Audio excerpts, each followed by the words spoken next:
कैसी आवाज है?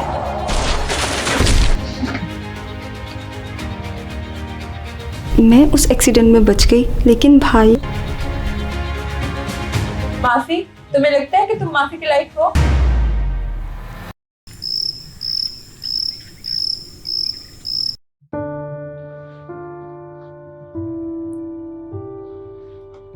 ये कैसी आवाज है?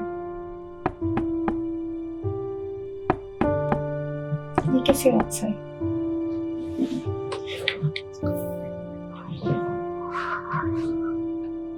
तुम्हें क्या हुआ अनाया? तुम रो क्यों रही थी? मुझे ख्वाब आया जिसमें कोई मुझे दस्तक दे रहा है और कह रहा है कि अनाया दरवाजा खोलो, सब ठीक हो जाएगा। और ये बिल्कुल हकीकत की तरह था। तुम्हें क्या लगता है इसका मतलब क्या था? मुझे नहीं पता, लेकिन मुझे मेरे भाई की याद दिला रहा है जो उस हादसे में चला गया। देखो, मैं तुम्हारी दोस्त हूँ, तुम मुझ पर ट्रस्ट कर सकती हो। मुझे बताओ क्या हुआ था।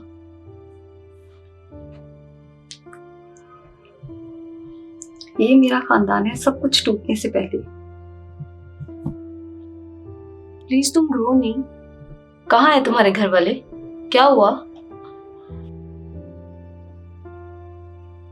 मैं, मेरी मामा और भाई, हम सब हंसी खुशी रह रहे थे। लेकिन एक दिन ऐसा हुआ जिसने सब बर्बाद कर दिया।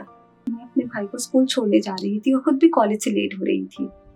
और मैं इतनी फास्ट ड्राइविंग कर रही थी कि उस हादसे में मैं तो बच गई, लेकिन मेरा भाई हम सबको छोड़कर चला गया। सारा, ये सारी मेरी गलती है।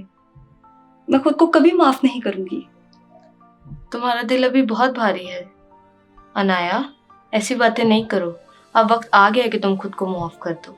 नहीं, मैं नहीं कर सकती खुद को माफ। मेरी गलती माफी के लायक नहीं है। और मेरी माँ, वो मुझे कभी माफ नहीं करेंगी। वो मुझे अपने बेटे का कातिल समझती हैं।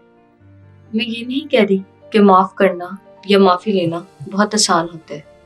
मैं बस ये कह रही हूँ कि मैं भी अपनी जिंदगी के रास्तों में खो गई थी और दिल का बोझ इतना भारी हो जाता है कि इंसान को लगता है कि जिंदगी बस खत्म हो गई है। माफ करने का ये मतलब नहीं कि हम सभी बातों को भूल जाएं। माफ करने का असल मतलब होता है कि हम अपने दिल को उस बोझ से आजाद कर दें। और मुझे लगता है अब वो वक्त आ गया है कि तुम भी अपने दिल के बोझ से रिहाई पा लो।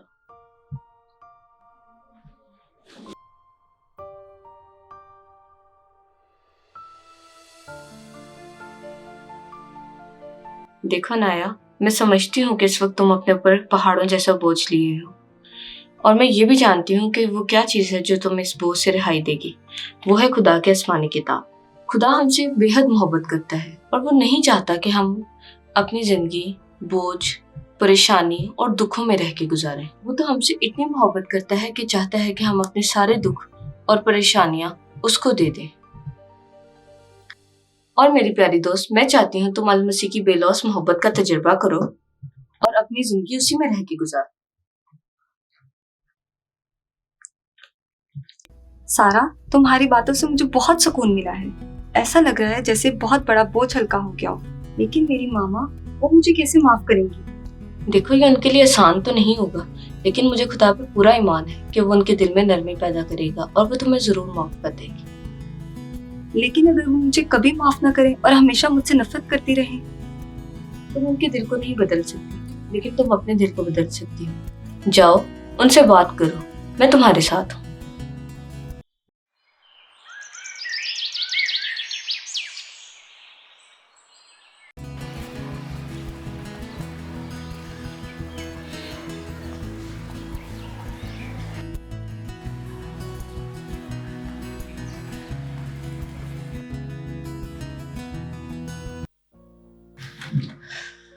तुम्हारी हिम्मत कैसे हुई यहाँ पर आने की? मैंने तुम्हें मना किया था ना, मैं तुम्हारी शक्ल नहीं देखना चाहती। चली जाओ यहाँ से। मामा, मैं आपसे बात करने आई हूँ, आपसे माफी मांगना चाहती हूँ। माफी? तुम्हें लगता है कि तुम माफी के लायक हो? तुम्हारी वजह से मेरा बेटा चला गया, अनाया सब खत्म हो गया, अनाया सब कुछ खत्म हो गया। आंटी, मैं आपका दुख समझ सकती हूँ। ये दुख बहुत बड़ा है और कि इस दुख में किसी को माफ करना या इसको भुला देना आसान नहीं। लेकिन कभी कभी ऐसा होता है कि दुख का बोझ इतना भर जाता है कि वो दोनों तरफ से जिंदगी को बर्बाद कर देता है। अनाया भी इसी दुख से गुजर रही है और वो रोज टूटती जा रही है। तुम कौन होती हो मुझे माफी के बारे में बताने वाली? तुम्हें क्या लगता है तुम्हारी बातों से सब ठीक हो जाएगा? तुम्हें क्या पता जब एक माँ का बेटा चला जाए उसके दिल पे क्या गुजरती है। सारा ने मुझे एक बात समझाई है कि अल्लाह ने अपनी रहमत और प्यार के जरिए सबको माफ किया है। हम भी उस पर यकीन रखकर एक दूसरे को माफ कर सकते हैं। बिल्कुल ठीक कहा अनाया ने। खुदा के कलाम में लिखा है कि जब तुम्हें किसी से शिकायत हो तो उसे मुआफ कर दो, ताकि तुम्हारा बाप जो आसमान पर है वो भी तुम्हें मुआफ करे। मामा, मैं आपके बिना अकेले आगे नहीं बढ़ सकती। मैं अकेले इस दुख को बर्दाश्त नहीं कर सकती। क्या हम मिलकर इस दुख से बाहर निकल सकते हैं? मेरी प्यारी बेटी, मैं जान नहीं पाई कि तुम भी इस दुख से गुजर रही हो। अल्लाह मुझे माफ करे, मैं अच्छी माँ साबित नहीं हो पाई। मामा, ऐसे मत बोलिए। मैं आपसे बहुत प्यार करती हूँ और अल्लाह हमें सबसे ज्यादा प्यार करता है। सारा, मुझे तुम्हारी बातें शुरू में समझ नहीं आई थी। मुझे माफी के बारे में और बताओ। मैं आपसे सीखना चाहती हूँ। असल शिफा की असल बुनियाद मैं सीखना चाहती हूँ आपसे। मैं आपको जरूर सिखाऊंगी, लेकिन पहले आप रोना तो बंद करें। हमें तो खुदा का शुक्र करना चाहिए कि चीजें इतनी बेहतर हो रही। मैं आप लोगों के साथ दुआ करना चाहती हूँ। ऐ खुदा, मैं इस खानदान के साथ तेरे हजूर आती हूँ। मेरा ईमान है कि तू इस लम्हे को इस खानदान के लिए एक नया आगाज बना देगा, जहाँ मोहब्बत नफरत पर और उम्मीद नाउमीदी पर फतह पाएगी। हमारे दिलों में नरमी और शफकत को भर दे। हमें याद दिला के एक दूसरे को माफ करके हम अपना सुकून कैसे पा सकते हैं। आए खुदावन, इस घराने को अपने प्यार में जोड़ दे, इन्हें शिफा दे और जो खूबसूरत यादें इन्होंने मिलकर बनाई थीं उन्हें याद रखें और जो गया है उसकी इज्जत करें। अपनी जिंदगी तेरी रहमत में पूरी तरह जीकर तेरे बेपनाह प्यार और रहमत का शुक्र अदा करें। आमीन। आमीन।